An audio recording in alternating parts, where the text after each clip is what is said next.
చల్లాలని చూసినా ఆ నాలుగు గోడల మధ్యకు రానియకపోయినా తనను ఏం చేసినా ప్రజల గుండెల్లోంచి తీయలేరని గట్టిగా నమ్ముతున్నట్లు మంచు మనోజ్ అన్నారు. తనను తొక్కాలన్నా లేపాలన్నా అభిమానుల వల్లే అవుతుందని, మరెవరి వల్ల కాదన్నారు మంచు మనోజ్.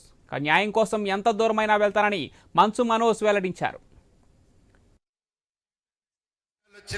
ఎంతమంది తొక్కాలని చూసినా, బురద జల్లాలని చూసినా, ఆ నాలుగు గోడల మధ్యలో నన్ను రానికపోయినా, నన్ను ఏం చేసినా మీ గుండెల్లో నుంచి మాత్రమే తీలేరని నేను గట్టిగా నమ్ముతాను. అది మీరే నా దేవుళ్ళు, మీరే నా కుటుంబం, మీరే నాకు అన్ని. చెట్టు పేరు జాతి పేరు చెప్పుకొని మార్కెట్ లో అమ్ముడుపోవడానికి నేను కాయకుండా కాదు. మీ మనోజ్ని తొక్కుదామని చూస్తారా, తలుపుదామని చూస్తారా?